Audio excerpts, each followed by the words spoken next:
Marisa terbangun dari tidurnya. Ia melirik jam dinding yang tergantung di dinding kamar sambil mengerjap-ngerjapkan matanya. Ya, ampun.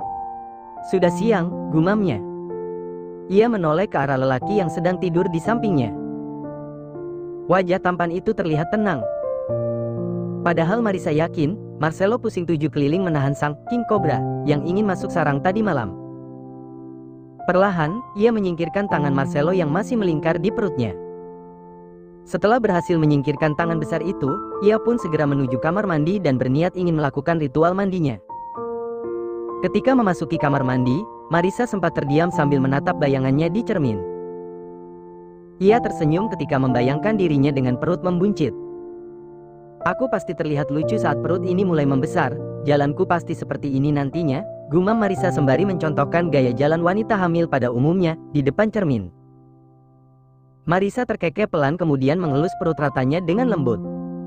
Tidak apa, baby. Biarkan momimu ini terlihat aneh dan jelek, asalkan kamu sehat dan baik-baik saja di sana. Tiba-tiba Marisa mengerutkan alisnya sambil berpikir. Ia bingung kenapa ia tidak merasakan mual dan muntah di pagi hari. Padahal menurut orang-orang yang sudah berpengalaman, rata-rata mereka mengalami morning sickness. Apa ada yang salah denganku, ya? Gumamnya. Tiba-tiba saja, pintu kamar mandi dibuka dengan cepat oleh seseorang dari luar dan nampaklah sekelebat bayangan laki-laki yang melewatinya dengan cepat menuju wastafel. Dedi. Huek. Huek. Ternyata Marcelo mengeluarkan isi perutnya di dalam wastafel. Marisa kebingungan, ia menghampiri Marcelo dengan wajah panik kemudian mengelus punggung lelaki itu. Kamu kenapa, Dad? Tanya Marisa panik. Marcelo tidak dapat menjawab pertanyaan Marisa. Ia terus saja menguras isi perutnya hingga benar-benar habis. Marcelo merasakan tubuhnya lemah, kepalanya berputar-putar dan perutnya yang semakin bergejolak. Marcelo yang sudah lemah, akhirnya memilih menyandarkan tubuhnya di dinding kamar mandi sambil memejamkan mata. Sepertinya Dedi lagi masuk angin, deh. Dengan langkah cepat, Marisa menghampiri kotak obat-obatan dan meraih sebotol minyak kayu putih dari dalam sana. Ia kembali menghampiri Marcelo dengan botol minyak kayu putih di tangannya. Aku balurin sama ini ya, Dad. Biar perutnya hangat, ucap Marisa sembari memperlihatkan botol minyak kayu putih yang sedang ia genggam. Marcelo yang sudah tidak berdaya hanya bisa membiarkan Marisa mengoleskan minyak kayu putih ke tubuhnya. Padahal jauh di lubuk hatinya yang paling dalam ia begitu menolak. Ya, Tuhan. Masa keren-keren begini lulurannya sama minyak kayu putih? Batin Marcelo dengan mata terpejam. Ia masih menikmati sensasi perut yang bergejolak dan kepala yang terasa berputar-putar 360 derajat. Bagaimana, sudah enakan? Tanya Marisa sambil menatap wajah pucat Marcelo. Marcelo masih belum bisa membuka suaranya. Ia hanya bisa menggelengkan kepala dengan mata yang masih tertutup rapat.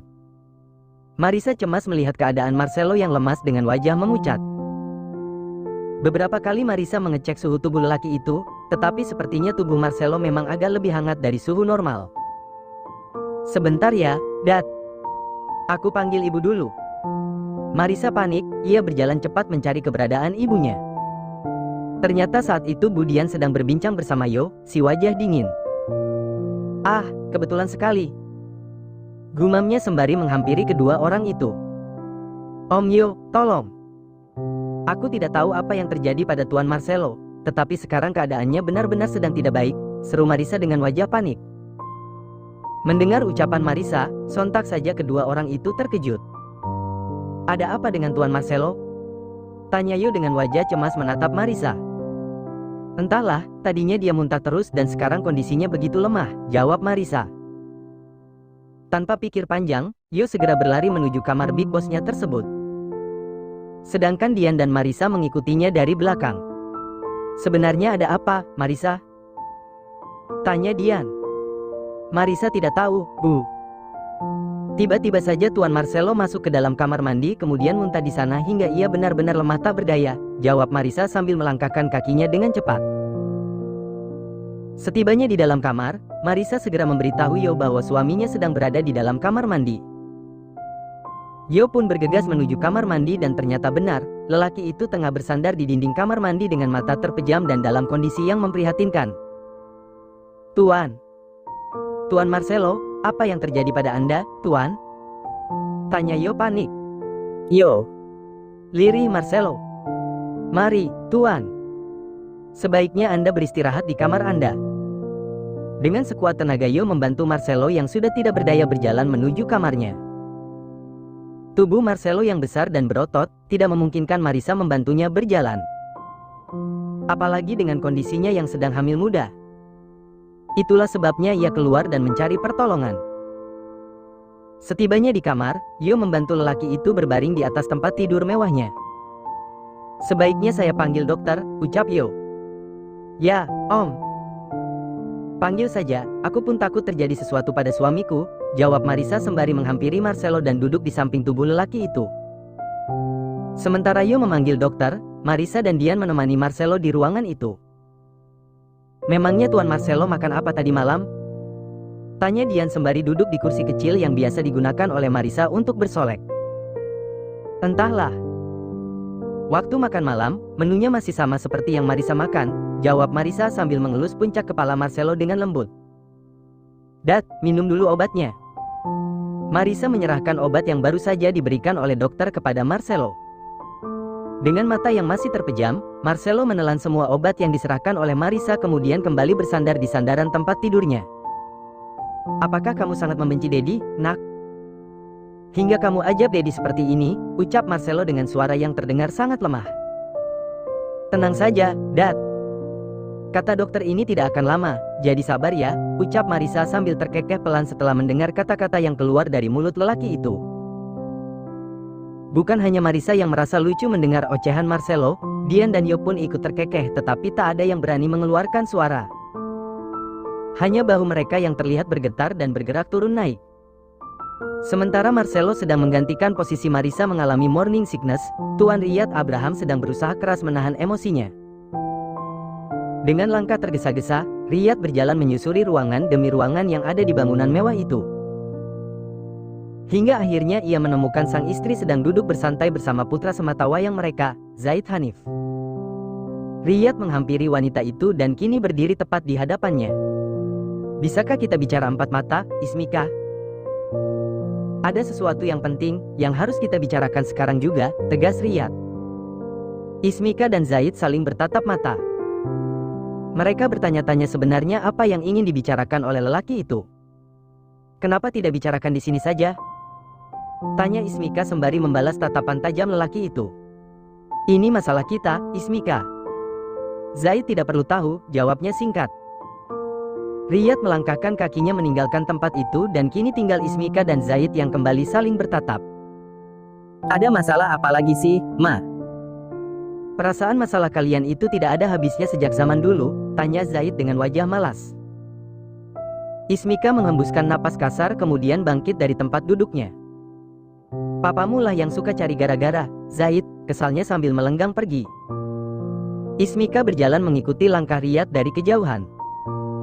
Ia masih bisa melihat lelaki itu berjalan menuju ruangan pribadinya. Sebenarnya apa yang ingin dibicarakan oleh Riyad?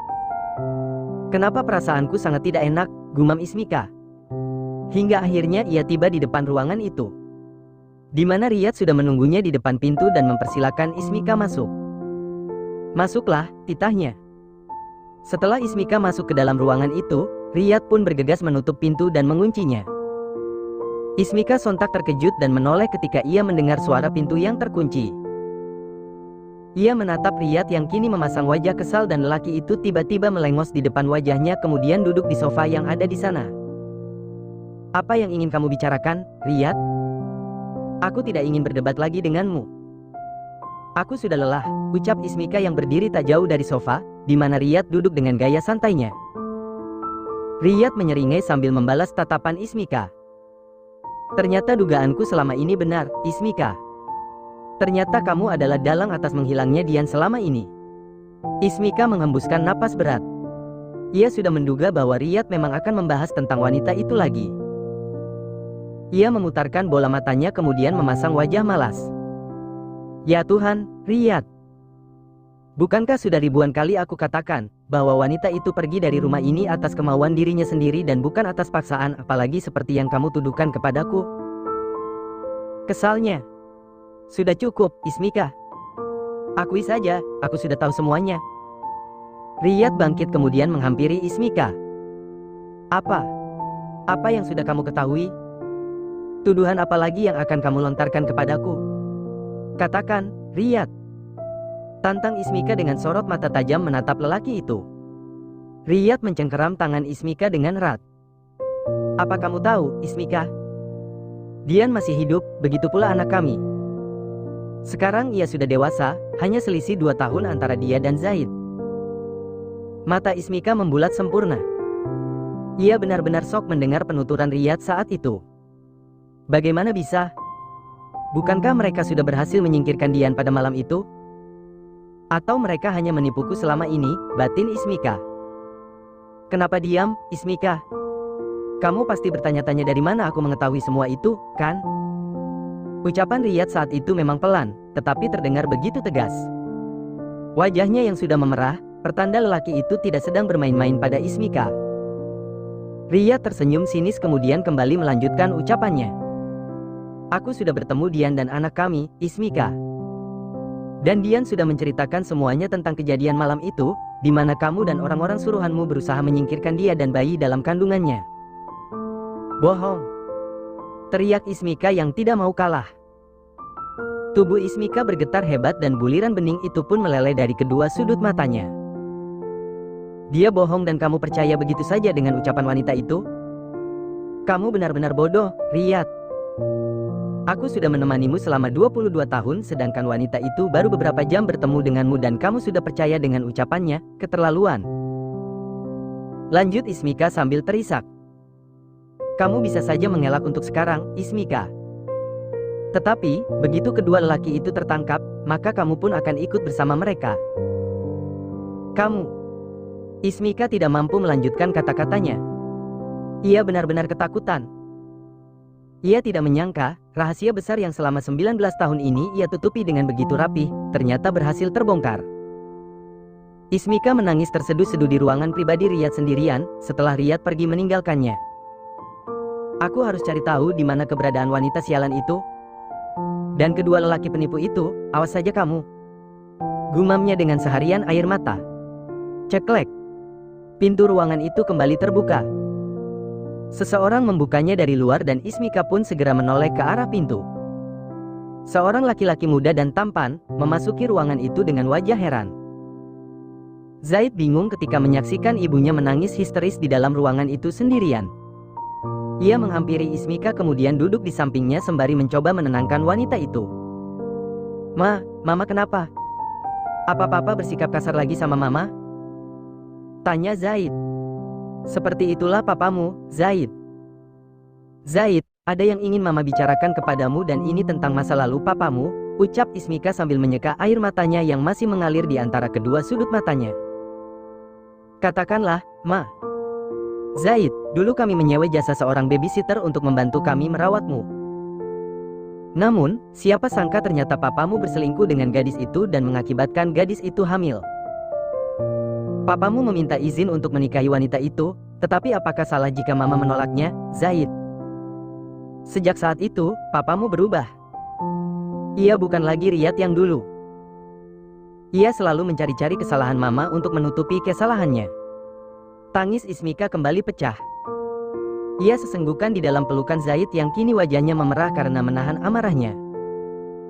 Lalu, di mana wanita itu sekarang? Tanya Zaid. Mama juga tidak tahu, Zaid. Dulu dia pergi karena mama tidak kunjung memberikan restu kepada mereka untuk melaksanakan pernikahan. Dan mama yakin sekali, papamu pasti kembali berhubungan dengan wanita itu. Mama tenang saja, Zaid tidak akan pernah membiarkan mereka hidup bahagia di atas penderitaan mama. Zaid akan beri pelajaran pada wanita itu juga anaknya. Geram Zaid. Rahang Zaid mengeras dan gigi-giginya terdengar bergeretak ketika ia mengucapkan kata-kata itu. Ia benar-benar murka setelah mengetahui penyebab keretakan rumah tangga kedua orang tuanya. Ismika menyeringai licik karena ia berhasil mendapatkan dukungan dari Zaid, anak semata wayangnya. Sekarang ia tidak begitu takut, walaupun Riyad mengancamnya, paling tidak ia masih memiliki Zaid yang akan terus membela dan mendukungnya. Riyad sedang berada di dalam kamarnya. Sudah beberapa tahun terakhir, Riyad dan Ismika tidur di kamar yang berbeda. Lelaki itu sedang duduk di tepian tempat tidur dengan hanya menggunakan handuk sebagai penutup area pribadinya. Ia tersenyum simpul sembari menatap layar ponsel yang sedang berada di dalam genggamannya. Setelah menghubungi nomor seseorang, ia pun segera meletakkan ponsel tersebut di samping telinganya. "Marcelo, apa kabar?" ucapnya dengan wajah semeringah. Ternyata saat itu ia sedang menghubungi Tuan Marcelo yang masih berperang dengan ngidam ala Hot Daddy. "Buruk. Aku tidak menyangka calon cucumu ini begitu membenci dedinya Tuan Riyad," jawab Marcelo yang masih bersandar di sandaran tempat tidurnya. Sontak saja, Tuan Riyad tergelak setelah mendengar jawaban dari sahabat yang sekarang merangkap menjadi menantunya tersebut. "Oh ayolah, Marcelo. Bertahanlah demi cucuku," goda Riyad. "Heh, Tuan Riyad. Kenapa tidak kamu saja yang gantikan posisiku? Kamu kan kakeknya." Kesal Marcelo setelah mendengar gelak tawa dari lelaki itu. Baiklah, serahkan kepadaku. Aku rela menggantikan posisimu demi calon cucuku." Tanpa Riyad sadari, Ismika menguping pembicaraan lelaki itu. Ia dapat mendengarkan ucapan suaminya dengan jelas karena pintu kamar tersebut tidak tertutup sempurna. "Cucu Marcelo," gumam Ismika. Ismika mulai berpikir keras hingga akhirnya ia membulatkan matanya dengan sempurna. Jangan-jangan Riyad bertemu dengan wanita itu di acara pesta pernikahan Tuan Marcelo kemarin. Dan entah kenapa aku curiga bahwa istri Marcelo adalah anak dari Dian dan Riyad. Tidak. Ini tidak mungkin, gumamnya dengan wajah panik. "Marcelo, bolehkah aku bicara dengan Marisa?" tanya Riyad. "Tentu saja," jawab Marcelo sembari menyerahkan ponselnya kepada Marisa yang sedang duduk di sampingnya. "Apa?" tanya Marisa kebingungan ketika Marcelo menyerahkan ponselnya. "Ayahmu ingin bicara," jawab Marcelo singkat, karena kepalanya yang masih berat dan terasa berputar-putar 360 derajat. Marisa tersenyum kemudian dengan cepat ia meraih benda pipi tersebut dan meletakkannya ke samping telinga. "Ya, ayah," sapa Marisa dengan wajah semeringah. "Marisa sayang, bagaimana kabarmu?" tanya Riyad yang tidak kalah bahagianya bisa bicara dengan anak perempuannya. "Baik. Kapan ayah berkunjung ke sini lagi? Soalnya di sini ada yang lagi kangen sama ayah," goda Marisa sembari melirik Dian yang sedang duduk di sofa depan tempat tidur Tuan Marcelo. Mata Dian membulat sempurna, menatap Marisa, wajahnya terlihat memerah karena malu. "Marisa," kesalnya dengan setengah berbisik. Marisa yang nakal mulai menekan tanda loudspeakers. Ia berbicara bersama Tuan Riyad dengan menggunakan suara luar agar ibunya dapat mendengar dengan jelas apa yang diucapkan oleh lelaki itu. Tuan Riyad terkekeh pelan. Wajahnya pun ikut merona. "Benarkah? Wah, kalau begitu ayah akan secepatnya mengunjungi kalian lagi. Dan jangan lupa, sampaikan salam ayah kepada ibumu," ucapnya. "Cie," goda Marisa sambil tergelak. Bukan hanya Marisa, Marcelo yang sedang merasakan sensasi morning sickness pun tidak kuat untuk tidak tertawa. "Dasar, tua-tua keladi," gumamnya. Ismika yang masih menguping pembicaraan Riyad, semakin geram. Apalagi sekarang ia tahu bahwa wanita muda yang menjadi istri dari Marcelo adalah anak dari Dian dan suaminya. Tidak salah lagi, Marisa adalah anak wanita itu. Pantas saja aku merasa wajahnya begitu familiar, geram Ismika. Setelah selesai menguping pembicaraan Riyad, Ismika kembali ke kamarnya. Ia mondar-mandir di dalam ruangan itu dengan wajah cemas. "Aku harus bertemu dengan kedua lelaki itu sebelum mereka tertangkap. Jika mereka tertangkap itu artinya aku dalam masalah," gumamnya. Beberapa kali Ismika mencoba menghubungi nomor ponsel salah satu laki-laki tersebut. Namun, sayang nomor ponselnya sudah tidak aktif. "Ah!" teriaknya kesal sembari melemparkan ponselnya ke atas tempat tidur. Tepat di saat itu, pintu kamarnya diketuk oleh seseorang dari luar. Ismika menautkan kedua alisnya kemudian menghampiri desun pintu. "Siapa?" tanyanya. "Ini aku, Ismika," Terdengar suara Riyad dari balik pintu kamar. Ismika sempat menghentikan pergerakan tangannya, meraih gagang pintu, tetapi setelah beberapa detik berikutnya, ia pun bersedia membukakan pintu tersebut. Nampak sosok Riyad sedang berdiri di hadapannya. Ismika memperhatikan wajah lelaki itu. Wajahnya terlihat cukup tenang, tidak seperti kemarin. Ada apa? Apa kamu ingin berdebat masalah Dian lagi? Ketus Ismika yang kini bersandar di bagian sisi samping pintu kamarnya. Sebenarnya bukan berdebat, Ismika. Tetapi lebih ke penyelesaian. Kita selesaikan masalah kita ini secara baik-baik dan cari solusi yang tepat, agar kita sama-sama nyaman, jawab Riyad. Ismika diam, ia hanya tersenyum sinis tanpa berkeinginan membalas ucapan lelaki itu. Jadi, bolehkan aku masuk? Lanjut Riyad.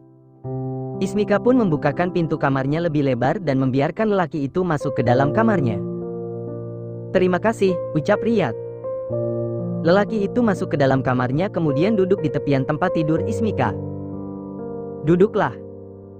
Riyad menepuk ruang kosong di samping tubuhnya dan mengajak Ismika untuk duduk di tempat itu. Ismika sempat ragu, tetapi setelah melihat senyuman yang dilemparkan oleh Riyad kepadanya, Ismika pun luluh dan duduk di sana. Riyad kembali tersenyum ketika Ismika duduk di sampingnya.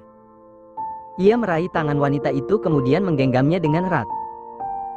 Ismika, kita sudah sama-sama tahu dan mengerti bahwa hubungan yang kita jalani selama ini bukanlah hubungan yang sehat.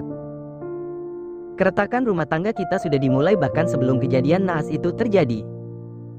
Jujur, aku mempertahankan hubungan ini hanya untuk Zaid. Aku sudah tidak memiliki perasaan apapun lagi padamu sejak aku tahu bahwa kamu. Ismika kembali meradang. Ia bangkit dan menarik tangannya dengan kasar dari genggaman Riyad. Jadi kamu kemari hanya ingin membahas masalah itu? Geram Ismika dengan wajah memerah. Riyad menghembuskan napas berat dan mencoba mengontrol emosinya agar tidak ikut-ikutan panas seperti Ismika. Ia meraih tangan Ismika dan mengajaknya untuk duduk kembali ke posisinya semula. Sudah kukatakan padamu, Ismika. Aku kemari untuk menyelesaikan masalah kita agar kita sama-sama nyaman, tegasnya. Jadi, apa maumu sekarang? Katakan saja, jangan berbelit-belit, jawab Ismika. Aku ingin kita sudahi saja hubungan kita. Zaid sudah dewasa, ia pasti mengerti bagaimana keadaan kita jika kita menjelaskan secara baik-baik. Ismika tersenyum sinis sambil menggelengkan kepalanya dengan cepat. Ia tidak terima dengan keputusan Riyad yang hanya berpihak pada dirinya sendiri. Tidak. Aku tidak mau. Itu sama saja artinya nyaman untuk kamu tapi tidak untukku, ketus Ismika. Lalu apa maumu? Apa kamu ingin kita terus bersandiwara dengan mempertahankan pernikahan ini? Jujur, aku sudah tidak sanggup harus berpura-pura bahwa kita baik-baik saja, Ismika. Aku berjanji, aku akan tetap menjamin biaya kehidupanmu sama seperti saat kamu menjadi istriku dan soal perlakuanmu terhadap Dian, aku akan melupakannya. Kita tidak perlu memperpanjang masalah itu, tutur Riyad. Ismika lagi-lagi menggelengkan kepalanya dengan cepat. Ia tetap tidak setuju dengan keputusan yang ingin diambil oleh Riyad. Jika ini tentang perceraian, maaf, Riyad. Sebaiknya kamu lupakan saja. Sampai kapanpun aku tidak akan pernah ingin bercerai darimu, ucapnya sembari bangkit dari posisi duduknya. Riyad pun akhirnya bangkit dan kini ia berdiri tepat di hadapan wanita itu. Sebenarnya apa tujuanmu mempertahankan hubungan ini, Ismika? Apa kamu ingin terus mengikatku dengan pernikahan kita yang tidak sehat ini? Jika benar itu yang kamu inginkan, itu artinya aku akan tetap menyelidiki kejadian di malam itu, di mana kamu ingin melenyapkan Dian dan juga anak kami. Kesal Riyad yang kemudian melenggang pergi meninggalkan wanita itu. Ak! Jerit Ismika dengan derayan air mata. Ismika menjatuhkan dirinya ke atas tempat tidur. Tubuhnya meringkuk dan bergetar hebat. Di tengah isak tangisnya, benda pipi yang tadi ia lempar ke atas tempat tidur tiba-tiba bergetar. Ismika menghentikan isak tangisnya dan meraih ponsel tersebut. Sambil menyeka air mata yang masih mengalir, Ismika mencoba mengecek nomor siapa yang sedang mencoba menghubunginya. Sialan, mau apa lagi dia? Umpatnya. Ismika mencoba duduk di tepian tempat tidur dan menerima panggilan itu. Sudah kubilang jangan pernah hubungi aku lagi. Teriak Ismika. Ismika, aku. Tit. Panggilan pun terputus karena Ismika memutuskan panggilan orang itu.